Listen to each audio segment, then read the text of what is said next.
Hello YouTubers, today's video is about the Odyssey cruise that we took while visiting Tarpon Springs, Florida. Since I didn't have my gimbal with me, the video is going to be a little bit unstable, but I'll try to do the best that I can for you. We started our cruise from the boat docks or the sponge docks in Tarpon Springs. Odyssey Cruises, my name is Katie. I'm going to be your first mate and naturalist today. I do have to start you folks off with some safety rules, and this is the only time today where we require your complete undivided attention. For those of you who don't want to hear the safety instructions, you can fast forward over to 2.26 and that'll go on with the rest of the cruise and some of the more interesting facts. Your personal flotation devices are right here underneath this seat, right here underneath this seat, and right back here underneath your captain's seat. If you have a child with you or someone under 90 pounds, their personal flotation devices are going to be right here in these black boxes underneath this seat. Now there is no smoking or vaping on board, so we don't anticipate there's going to be a fire, but we do have 3 fire extinguishers. We have one right here by your captain, one back here behind the bar, and one back in the back right here. Also back in the back, this is our restroom. Please feel free to come back and use the restroom at any time. The only thing that we ask is that you do not put any toilet paper in our toilet. Throw that in the trash can for us, otherwise the toilet will not work for the rest of the trip. For those of you up front, this is a no standing zone. You folks are free to come back to the bar or the bathroom. We just ask you don't stand up here for long periods of time because your captain needs a clear field of vision. If you are going to move around, or if you are in the back and you're going to stand, you must maintain 3 points of contact at all times. That is both of your feet and a hand. Now, we don't have any kiddos on board, so this typically isn't a problem, but I do have to say it anyway. There is no standing or dancing on the seats at any time today. Did you hear that? You can stand on the deck, just no feet on the seat. And that's just because we want to keep everyone nice and safe today. Alright, so in the unlikely event that you see anyone fall overboard today, please yell out, "Man overboard," and then we need for everyone to sit down so that we can see what's going on. If you find yourself in the water, we are going to throw you this type 4 throw over there, deploy this ladder right here, and bring you back up on board. Now, last but not least, your captain and I only have 2 sets of eyes, and they are focused on all of you and your safety, so we need all of you folks to be looking out for dolphins. If you see dolphins, do us a favor, even if I'm up here talking, just point out and yell, "Dolphins!" so that we can all enjoy them with you, okay? Alright, that is it for the safety. You folks are free to stop paying attention, but I am going to stand up here and keep talking for a few minutes. I'm going to start you off with the word of the day. The word of the day is Anclote, A-N-C-L-O-T-E. It is an old Spanish word that means tiny anchor. This river has been on the map since 1945. It was established here in 1818. So to get their large wooden ships up and down the river, what they would do is they would take their anclotes, their tiny anchors on the front of their boats, they would throw them out about 50 yards or so, and then they would tell their least favorite crewmates, "Hey, go up there and start pulling us through the river." So that is going to be the answer to all of your questions today. So what's the name of the river? Alright, you guys are catching on quick. How about the name of the park, the power plant, the island, the lighthouse, Captain Sam's middle name? Anclote. We even have an Anclote High School here, and now that you know what Anclote means, what do you think their mascot is? Anchor. Alright, I'm glad you folks were paying attention, but it's the Sharks. So we have over 9,000 square miles of sponges off the coast of Florida. They run from Key West all the way up to Apalachicola, and in the late 1800s, early 1900s, there was a Greek man named John Koukouras from the Dodecanese Islands who came over and said that he saw sponges here for all the world. So he brought over about 300 of his closest friends to start sponging here. When they got here, they found that the Bahamians, the Cubans, and the Jamaicans were already here, and they were using a method of sponging called hooking. That's where you take a long pole with a large hook on the end of it, and you just drag the bottom of the ocean. The young lady on the microphone happened to be our first mate and tour guide. I muted this down, but she was basically telling us about the male dolphins and how they travel alone, and the one that we just saw happened to be going the other direction.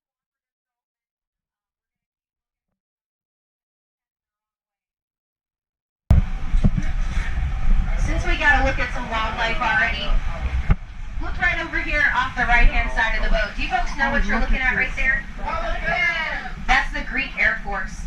That's double-crested cormorants and eastern brown pelicans. So those slim blackbirds, those are double-crested cormorants.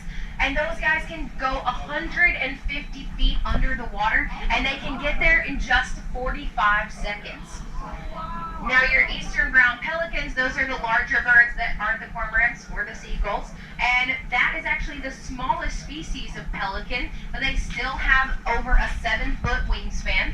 Now if you see the ones over there that are all brown, even on their head, those are your juveniles. And then just like humans, as they get older, gonna get a little bit white on the head, and that's how you tell the difference between juveniles and adults. That's also the only diving species of pelican. So all other pelicans sit on top of the water and corral fish, but those guys can dive from heights of over 30 feet, and they hit the water with 100 pounds of pressure. Now 100 pounds is enough to break the bill and the trachea, so right before they hit the water. So right before pelicans hit the water, they're going to turn their heads to the left, and that's going to protect their face and their throat from the impact.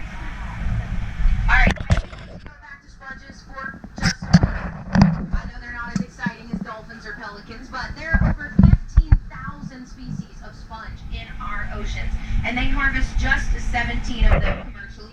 This one right here is called a yellow sponge, and this is your cleaning sponge. So this is great for your kitchen, your bathrooms, your cars, anything like that.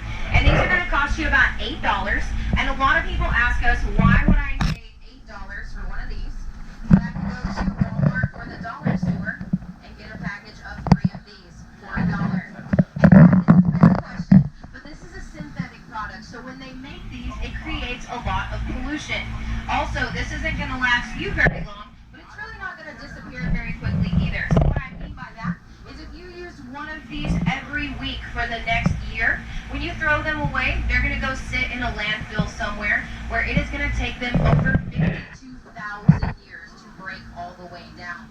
Now, even if you don't care about the environment, you don't want to use this sponge for your own health. It is a federal regulation that this sponge right here has to be treated with pesticides before it gets to you. And they say that's for your safety so that it doesn't harbor bacteria or grow mold. But the problem with that is every single time that you use this on your dishes and on your counters, and then you put your food on your dishes and on your counters, you are ingesting the deposits of triclosan that this has left behind. Now I'm getting ready to open the bar, so for those of you with drink tickets, if the lady at the office had told you, hey, every time that you get a drink on board, you have to take a shot of pesticide, would anybody have been okay with that? No. Probably not, but that's essentially what you're doing every single time you use one of these. Right, sometimes the margaritas are worth it, I'm with you, I got you. But this one right here has a cell structure that allows it to be naturally antibacterial and antimicrobial, so this doesn't harbor bacteria, it doesn't grow mold, and it hasn't been treated with anything harsh when you get it. Not to mention, this is a natural resource that's sustainably harvested. It will last you about 2 years if you take care of it, and then when you get done with it, it's backyard compostable. And when you buy these sponges here in Tarpon Springs, your money doesn't go back to the headquarters of Walmart or the dollar store. It stays right here in Tarpon Springs and goes right back to our spongers. So that's why we love our sponges here in Tarpon Springs. Much better for you and much better for the environment.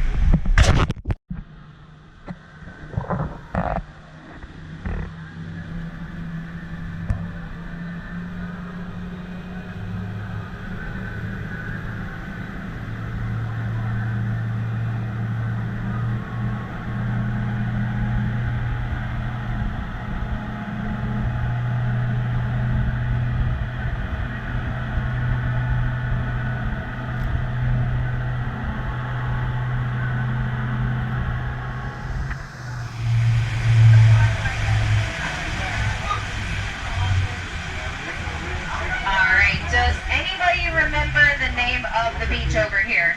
Anclote. That is Anclote River Park. And that is where the Tamaqua Native Americans lived peacefully for over 500 years. So you can imagine their surprise when they woke up one day to find the large wooden gunships of the Spanish coming in across the sound over here. And the reason that the Spanish wanted access to this area is about 35 feet off the beach over there, there was a freshwater spring. and fresh water was one of your most valuable resources when you were out at sea. In fact, the spongers that later used that spring said that it was the freshest and sweetest water in existence and that it kept longer than any other water there was.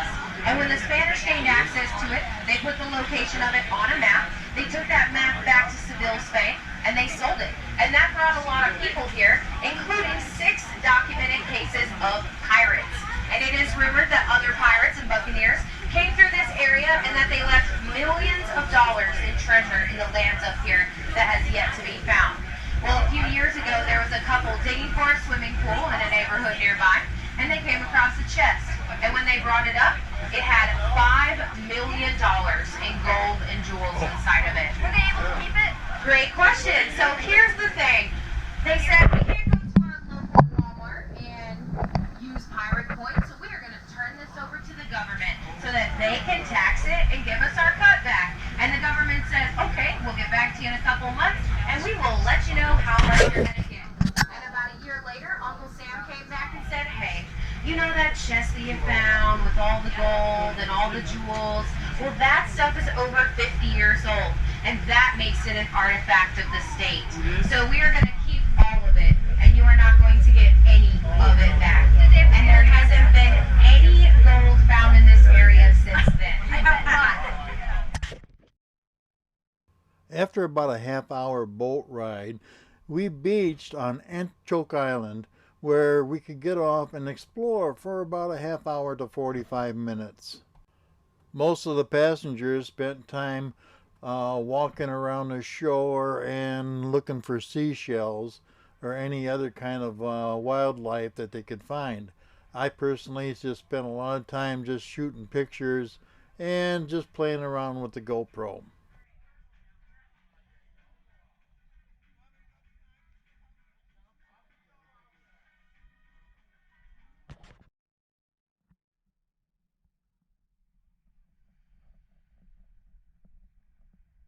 Even though there was a bit of a breeze, temperature was right around in the mid 70s, and the water was right around 70 degrees, maybe a little cooler itself, but it felt pretty comfortable to walk in. All in all, it was a really nice day just to do some exploring and enjoy the soft, warm sand on your feet.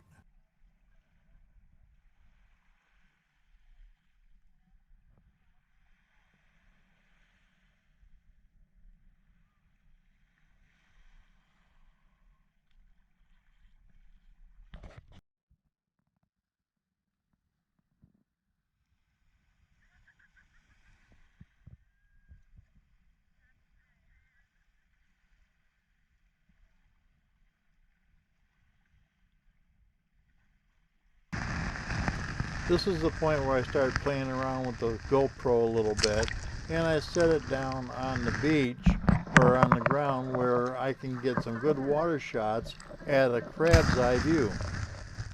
If nothing else, it was a lot of fun to do and to talk about after I got it all done. Some of the people that were on shore that rode out there with us were not familiar with GoPros, and they thought I was pretty crazy by putting the camera down in the water. This is a little tidal pond that was in the center of the island, and that water was just as clear as can be, and it was just like bath water.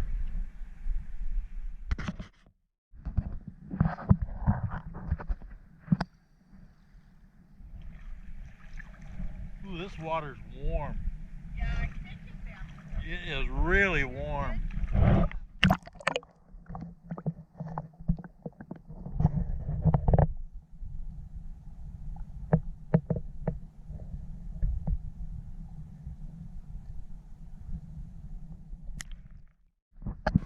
Obviously, this is quite a popular place for people to come out and just kind of kick back and relax with their own boats and enjoy the sunshine. Obviously, I didn't dry my lens off enough after I pulled it out of the water, because you can see that little water droplet blurring the vision. When it was time to head back and leave the island, we started looking for dolphins on our way back.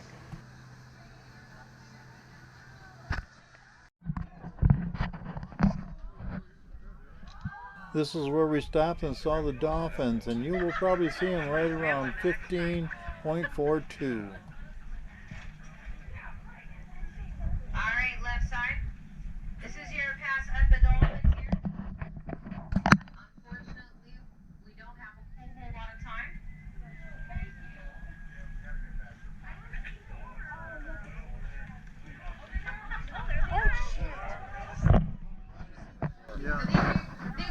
dolphins left side, and then right side we are turning the boat. We're going to get you guys some of these dolphins right here. Now these are Atlantic bottlenose dolphins, the most collected dolphins in the world. Like 3 of them just popped up. Now a lot of people worry about these dolphins with all of the boat activity out here. But dolphins are extremely smart and they don't often get hit by boats. Their brains are actually larger than human brains, and they can use 10% of their brain. The average Florida resident only uses about 2%.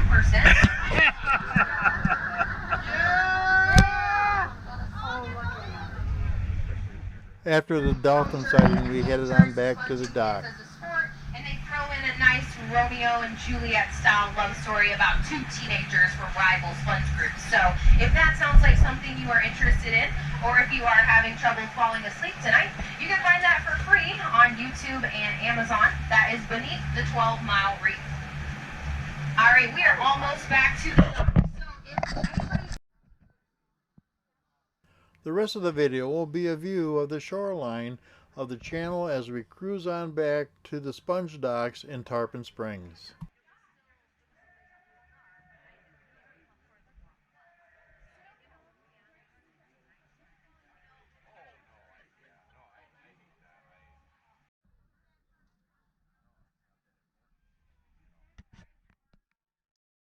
I hope you enjoyed this look at the Odyssey cruise in Tarpon Springs.